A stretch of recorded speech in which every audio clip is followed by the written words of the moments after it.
अस्सलाम वालेकुम dear students, physics की एक न्यू वीडियो के साथ आपकी खिदमत में हाज़िर हूँ।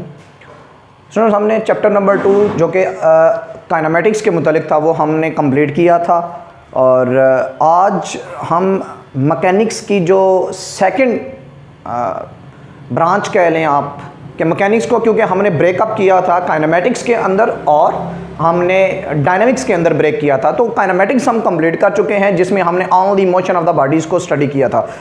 और आज का जो टॉपिक है वो है डायनामिक्स के मुतालिक, यानी कि डायनामिक्स में हम मोशन ऑफ द बॉडीज़ को ही स्टडी करते हैं but we take the forces into account, यानी कि फोर्सेस के साथ हम मोशन को पढ़ते हैं।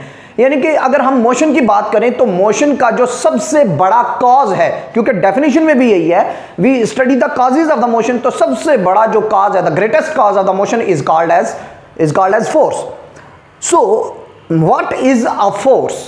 स्टूडेंट्स, अगर हम सिंपल ये कर लें कि पुश और पुल, क्या सिंपली जस्ट एक, जिस तरह मैं कहता हूं कि जस्ट 6th क्लास और 7th क्लास के बच्चे को जैसे हम पढ़ाते हैं कि सिंपल पुल है या फिर पुश है, किस पर जी? बॉडी के ऊपर। सिंपल पुश और pull on a body called as force. So अगर हम किसी बॉडी के ऊपर पुश करते हैं, किसी बॉडी को पुश करते हैं या किसी बॉडी को क्या करते हैं, हम पुल करते हैं, सो उसका इफेक्ट क्या आता है? अगर हम किसी बॉडी को पुश करते हैं या पुल करते हैं तो उस पर बॉडी पर उस पुश और पुल का, यानी कि उस फोर्स का जो हम लगा रहे हैं, जो हम अप्लाई कर रहे हैं, उसका इफेक्ट क्या आता है? सो सपोज दैट एक मूविंग बॉडी है, मूविंग स्मॉल, जिसको हम कहते हैं कि स्लो मूविंग ऑब्जेक्ट्स की बात कर ले, ये नहीं कि गाड़ी के आगे जाके हम फोर्स लगाना स्टार्ट कर देंगे। स्लो मूविंग ऑब्जेक्ट्स अगर आप देखें तो ऑब्वियसली, ठीक है जी, हम क्या करते हैं, अगर एक मूविंग बॉडी है, अगर हम फोर्स लगाएं तो वो क्या किया जा सकता है, वो स्टॉप किया जा सकता है, वो खड़ा स्टेशनरी हालत में उसको ला सकते हैं, हम उसको रेस्ट में ला सकते हैं। और द सेकंड पॉइंट इज, अगर हम किसी बॉडी के ऊपर फोर्स लगाते हैं और वो स्टेशनरी है तो हम उसको क्या कर सकते हैं, मूव कर सकते हैं। सो यानी कि जो इफेक्ट्स ऑफ फोर्सेस हैं उनमें पहला जो इफेक्ट है वो है क्या? वो इफेक्ट है कि हम रेस्ट में अगर बॉडी है उसको क्या कर सकते हैं, मूव कर सकते हैं। ठीक है जी, force can move the stationary object. दूसरा जो स्टेप है, इसका इफेक्ट है, वो है कि अगर एक बॉडी क्या कर रहा है, मूव कर रहा है, तो हम फोर्स लगाकर क्या कर सकते हैं, उस बॉडी को स्टॉप कर सकते हैं। तो that mean effect of forces में जो सेकंड इफेक्ट है, that is force can stop the moving objects. इसके बाद एक इफेक्ट है कि अगर एक बॉडी है, ठीक है जी, वो डायरेक्शन ईस्ट में जा रहा है और अगर हम सेंटर में खड़े होकर क्या करते हैं, उस पर फोर्स लगाते हैं, तो हम उसकी डायरेक्शन से उसको डाइवर्ट कर सकते हैं, उसकी डायरेक्शन चेंज कर सकते हैं। So that mean force can change the direction of the motion of the body. उसके बाद उमूमन जो इफेक्ट्स हैं वो यही पढ़ाए जाते हैं, लेकिन एक इफेक्ट है जो कि नेक्स्ट चैप्टर में भी है, 4th चैप्टर के अंदर हम उसको इंशाल्लाह डिटेल में स्टडी करेंगे, बट इफेक्ट के तौर पर हम यहाँ पे जरूर उसको स्टडी करेंगे कि effect can force can turn the body या force can rotate the body. ठीक है जी, इसका मतलब है कि फोर्स किसी बॉडी के अंदर टर्निंग इफेक्ट पैदा कर सकता है। इसका सबसे बड़ा जो एग्जांपल है वो हमारे घर के अंदर है कि हम क्या करते हैं, डोर के ऊपर क्या करते हैं, हम डोर के ऊपर फोर्स लगाते हैं और डोर क्या कर रहा होता है, रोटेट करता है। तो इसका मतलब है कि हम किसी बॉडी के अंदर टर्निंग इफेक्ट पैदा कर सकते हैं। सो इसका मतलब हुआ कि अगर हम इन तमाम इफेक्ट ऑफ फोर्सेस को इकट्ठा करें तो हम एक डेफिनेशन, एक प्रॉपर डेफिनेशन फोर्स की बना सकते हैं कि क्या, कि फोर्स एक एक्सटर्नल एजेंट है। Force is an external agent which moves the body, according to the book कर लेते हैं, विच मूव्स द बॉडी, जो बॉडी को क्या करता है, मूव करता है, और tends to move the body. अच्छा, यहां पे अगर हमने बॉडी पर, स्टेशनरी बॉडी पर फोर्स लगाई तो वो स्टार्ट हो गया चलना जी। अगर हम एक बाईसाइकिल है, हम बाईसाइकिल पर फोर्स लगाते हैं, हम बाईसाइकिल पर क्या करते हैं स्टूडेंट्स, फोर्स लगाते हैं, तो बाईसाइकिल क्या करना शुरू कर देगा, मोशन शुरू कर देगा। बट अगर मैं ही अकेला एक बस पर फोर्स लगाना शुरू कर दूं, या आप में से कोई एक स्टूडेंट है वो बस को फोर्स लगाएगा, क्या बस मूव करेगी? तो यहां पे फोर्स तो लग रही है बट बस is not moving anywhere. So that's mean force move कर सकती है या फोर्स मूव करती है और टेंड्स टू मूव, कोशिश भी करती है। टेंड्स का मीन कोशिश, so tends to move the body, वो कोशिश भी करती है मोशन की, जरूरी नहीं है कि मोशन पैदा हो। या स्टॉप्स द बॉडी, और फिर स्टॉप्स द बॉडी और tends to stop the body, मतलब कि या तो रोक लेगी किसी चलते हुए बॉडी को या रोकने की कोशिश कर लेगी, tends to stop the body. फिर हम यहां पे एक और इफेक्ट को इंट्रोड्यूस करवा देंगे कि force can also change the direction of the motion of the body. So this is the basically pure definition of the force, जो अकॉर्डिंग टू योर बुक है। वैसे तो प्योर डेफिनेशन ये भी पुश और pull on a body called as force, simple definition, but according to the book the force is an external agent which moves the body or tends to move, which stops the body or tends to stop the body. Force can also change the direction of the body. So ठीक हो गया, हमने force को समझ लिया कि force ये चीजें कर सकती है, फोर्स के इफेक्ट भी हमने डिस्कस कर लिए। ठीक है जी, अब हमें आते हैं कि फोर्स क्योंकि क्वांटिटी है, तो ये क्वांटिटी कौन सी है? ऑब्वियसली ये क्वांटिटी कौन सी है? क्या ये वेक्टर क्वांटिटी है? क्या ये स्केलर क्वांटिटी है? क्या ये डिराइव्ड क्वांटिटी है? क्या ये बेस क्वांटिटी है? सो स्टूडेंट्स, सबसे पहली बात कि ये डिराइव्ड क्वांटिटी है। ये क्या है? एक डिराइव्ड क्वांटिटी है, और इसके यूनिट यानी कि हम इसको किस में मेजर करते हैं। ठीक है जी, फर्स्ट चैप्टर के अंदर एक बात हमने स्टडी की थी कि अगर ये पूछा जाए कि फोर्स या कोई भी क्वांटिटी के मुतालिक ये बात पूछी जाए कि this quantity is measured by या this quantity is measured in, तो जब बात की जाती है कि this quantity, that mean force is measured in, तो मीन हमने क्या आंसर देना है? हमने आंसर देना है जी यूनिट का। दैट मीन वो यूनिट एक्वायर कर रहे हैं हमसे, रिक्वायर है उनको, ये यूनिट पूछा जा रहा है। So the force is measured in newton, या आप ये राइट कर सकते हैं the unit of force is Newton. और याद रखिएगा स्टूडेंट्स, अगर हम न्यूटन को, क्योंकि न्यूटन एक साइंटिस्ट था, उसने आगे लॉज आगे हम उसके पढ़ने जा रहे हैं, जो fundamental laws of the physics हैं उनको पढ़ने जा रहे हैं। तो यहां पे अगर हमें न्यूटन को एज ए वर्ड लेता हूं, तो हम जब यूनिट लिखेंगे तो न्यूटन का जो ये एन है, ये इसको हम क्या डालेंगे? लोअर केस लेटर में डालेंगे, यानी कि स्मॉल अल्फाबेट्स में डालेंगे। और अगर मैंने न्यूटन की सिंबल को यूज करना है, तो याद रखना है, अगर मैं लिखा 10 न्यूटन, तो न्यूटन को एन जो है वो कैपिटल, जब भी उमूमन क्या होता है कि जो यूनिट लिखे जाते हैं वो स्मॉल या लोअर केस लेटर में लिखे जाते हैं। लेकिन यहां पे हम क्या कर रहे हैं? यहां पे न्यूटन यानी कि जो यूनिट किसी साइंटिस्ट के नेम पर होगी, उसका जो सिंबल होगा वो अपर केस लेटर में लिखा जाएगा। So the unit of force is newton. अच्छा जी, force is measured by, force measure किससे होती है? यानी कि अगर हम बात करते हैं कि फोर्स को मेजर करने का डिवाइस क्या है, सिंपल सिटी में अगर मैं बात करता हूं, तो फोर्स मेजर करने का डिवाइस क्या है? सो हम फोर्स मीटर से मेजर कर सकते हैं इसको। उमूमन जो हम घरों में यूज करते हैं फोर्स को मेजर करने के लिए, वो क्या है जी? वो है स्प्रिंग बैलेंस। ठीक है जी, जिससे हम वेट मेजर कर रहे होते हैं। तो basically spring balance is a device which is used to measure the force. So force is a derived quantity, force is a vector quantity also. Vector quantity है कि अगर मैं किस तरह वेक्टर है, क्योंकि ये डायरेक्शन रखती है। सपोज दैट मैं एक स्टूडेंट को कहता हूं कि ये टेबल है, इस टेबल पर 5 न्यूटन फोर्स लगाओ।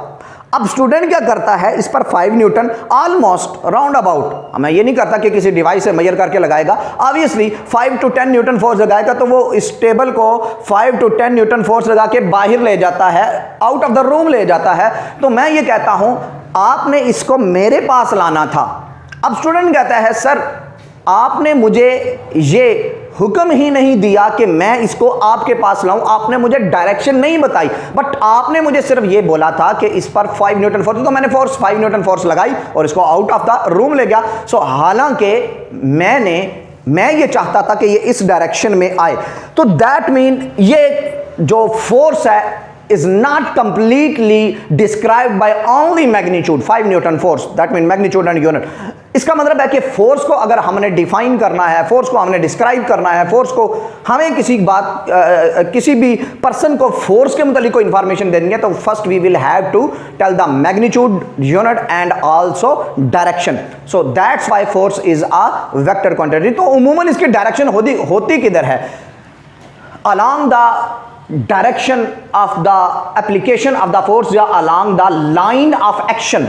line of action क्या है? suppose that force इस ईस्ट डायरेक्शन में एक्ट कर रही है, east, west, north and south, ठीक हो गया जी। यहां पे फोर्स ईस्ट डायरेक्शन में क्या कर रही है? एक्ट कर रही है। तो यहां पे अगर मैं इसकी इस लाइन को जिसके अलोंग ये फोर्स एक्ट कर रही है एक्सटेंड करता हूं, so this is called as line of action of force. तो फोर्स की डायरेक्शन किधर होती है? Along the line of action of force होती है। So this is the topic of the force. Students, the second point is inertia. What is inertia? Suppose that अगर एक बस है, वो स्टेशनरी है, रेस्ट में है, और मैं इस तरह करता हूं कि फोर्स उस पर लगाता हूं, उसको मूव करने की कोशिश करता हूं, मैं फोर्स लगा रहा हूं, ठीक है जी, कंटिन्यूसली मैं उस पर फोर्स अप्लाई कर रहा हूं, but it is not moving. So why? अगर मैं एक बाईसाइकिल को स्टार्ट में मूव करता हूं, या एक छोटा बच्चा मूव करता है, बहुत ही छोटा बच्चा, ठीक है जी, मूव करने की उसको कोशिश करता है, तो वो मूव नहीं करती जी। अच्छा, पर्सन को बढ़ा दें, दैट मीन बड़ा पर्सन एक आता है, वो क्या करता है? वो उसको पुश करता है, तो बाईसाइकिल क्या करना स्टार्ट कर देगी जी? मूव करना स्टार्ट कर देगी। इस तरीके से अगर मुख्तलिफ चीज़ों के ऊपर हम फोर्स लगाते हैं, कुछ चीज़ें मूव करना स्टार्ट कर देंगी, कुछ मूव नहीं करेंगी। तो ऐसा क्यों है?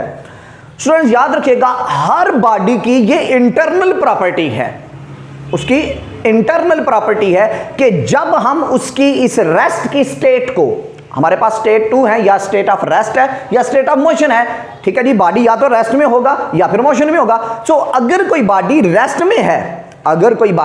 रेस्ट में है, तो हम उसको मूव करना चाहते हैं, तो वो बॉडी रेजिस्ट करता है। क्या? किसके खिलाफ रेजिस्ट करेगा? Against which? तो वो पॉइंट ये है कि अगर वो रेस्ट में है तो मैं उसको मोशन में लाना चाहता हूं, तो वो ये जो हम उसकी स्टेट को चेंज कर रहे हैं, इसके खिलाफ, इसके अगेंस्ट क्या करेगा? वो रेजिस्ट करता है। जितना बड़ा बॉडी होता जाता है, दैट मीन जितना बड़ा मैस होता जाता है, जितना बड़ा मैस होता जाएगा, उसकी रेजिस्टेंस उतनी ज्यादा होती जाती है। जितना बड़ा बॉडी होता जाएगा, जितना बॉडी का मैस ज्यादा होता जाएगा, ऑब्वियसली एक साइकिल और बस का एक कंपैरिजन था। तो उस कंपैरिजन के अंदर मैंने आपको बताया कि जो बाइसाइकिल का है वो मूव करना स्टार्ट कर गया, लेकिन जो बस है वो मूव नहीं करती। तो इसका मतलब क्या हुआ कि बॉडी का मैस इंक्रीज हुआ, तो बॉडी की जो रेजिस्टेंस है, ठीक है जी, वो रेजिस्टेंस जो वो अप्लाई करता है, जो वो हमें रेजिस्ट करता है कि हम उसकी स्टेट को चेंज ना कर सकें। और इसी तरह एक चलता हुआ बॉडी है, एक मूविंग बॉडी है, हम जब उसको रोकने की कोशिश करेंगे तो एटवांस नहीं वो रुकता। अगर हम अप्लाई करते हैं, ब्रेक अप्लाई करते हैं एक मूविंग बस के ऊपर, मूविंग कार के ऊपर, तो हम फोर्स उसको लगाते हैं उसकी ऑपोजिट डायरेक्शन में मोशन की। सो अब वो क्या एडवांस स्टॉप हो जाएगा? नेवर, ऐसा नहीं होता। एडवांस स्टॉप नहीं होता अगर वो ज्यादा मोशन में है।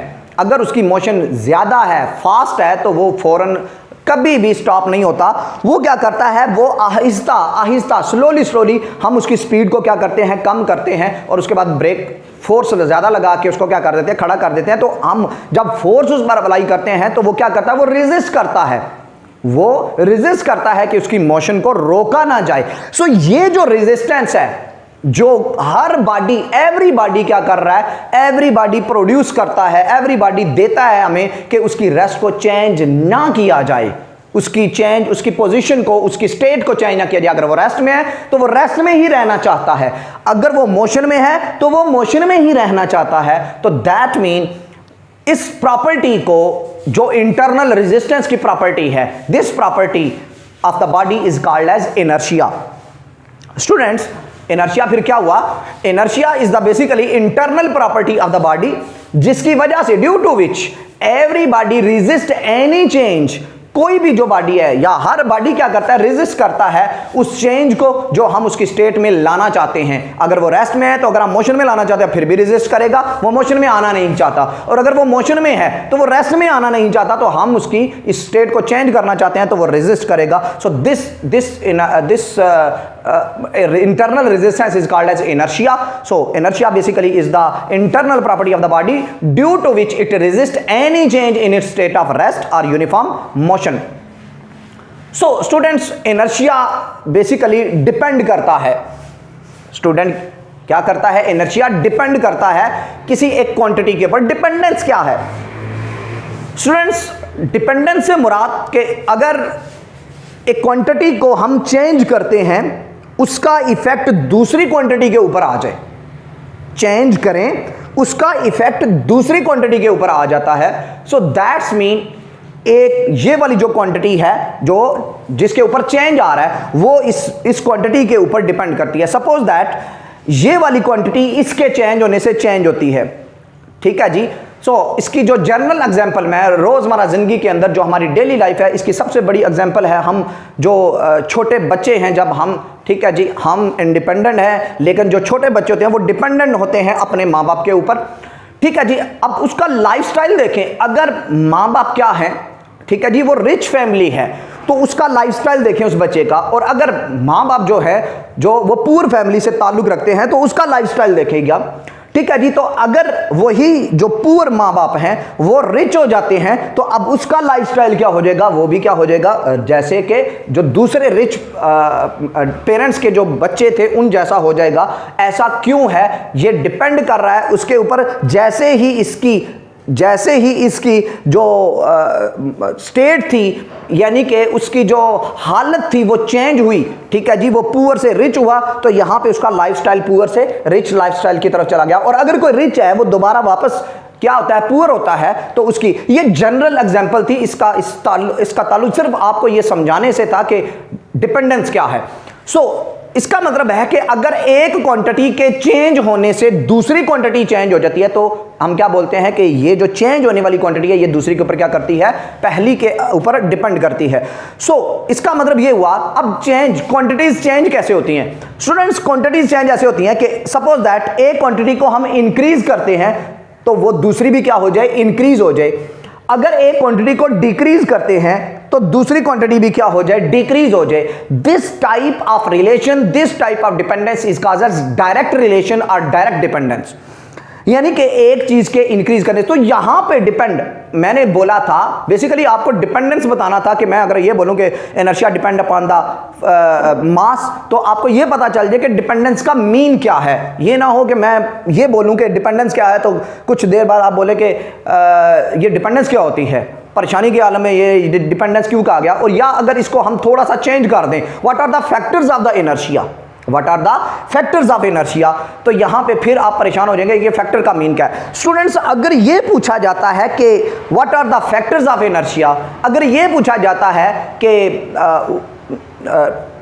On which factor inertia of the body depends, ये बात पूछी जाए, या जस्ट ये पूछ लिया जाए कि मास के चेंज होने से इनर्शिया पर इफेक्ट क्या आता है, ठीक है जी, बाय चेंजिंग द मास या on changing the mass what will be the effect on the inertia. So ये all these type of questions, ठीक है जी, ये एक ही बात की तरफ इशारा देते हैं और वो ये है कि डिपेंडेंस पूछी जा रही है कि वो डिपेंड करता है किसके ऊपर और किस तरह डिपेंड करता है, किस तरह की बात डिस्कस करते हैं। सो याद रखिएगा स्टूडेंट, इनर्शिया का factor, inertia depends upon mass, factor be mass और इनर्शिया डिपेंड्स अपॉन मास, बात एक ही है। स्टूडेंट्स, इनर्शिया की जो डिपेंडेंस है वो मास के ऊपर किस तरह की है, ठीक है जी, या ये जो रिलेशन बना है इनर्शिया इन दोनों क्वांटिटीज के अंदर, मास और इनर्शिया के अंदर, वो रिलेशनशिप कैसा है। रिलेशन ये है कि अगर हम मास को इंक्रीज करते हैं तो इनर्शिया भी क्या हो जाता है, उसकी इंटरनल रेजिस्टेंस भी इंक्रीज हो जाती है to resist any change in its state of rest और यूनिफॉर्म मोशन। और अगर हम मास को कम करते हैं तो इनर्शिया भी क्या हो जाएगा, कम हो जाएगा। इसकी जो एग्जांपल जो मैंने दी वो क्या थी, साइकिल, बाईसाइकिल और बस की थी कि अगर हम बाईसाइकिल है, फिर मोटर बाइक है, फिर उसके बाद कार है, फिर उसके बाद बस है, इन सब को मूव करना चाहते हैं तो सबसे ज्यादा हमें इंटरनल रेजिस्टेंस कौन करेगा, वो हमें बस करेगी, वो रेजिस्ट करेगी सबसे ज्यादा, ठीक है जी, अपनी स्टेट को चेंज करने के खिलाफ। सो this is the basically topic of inertia. So the last point is, अगर हम, तो वो रिलेशन क्या था, अगर हम बात करना, लिखना चाहते हैं वो रिलेशन, तो वो किस तरह राइट करेंगे, तो हम राइट करेंगे greater the mass greater the inertia will be, greater the mass greater the inertia will be, smaller the mass smaller the inertia will be।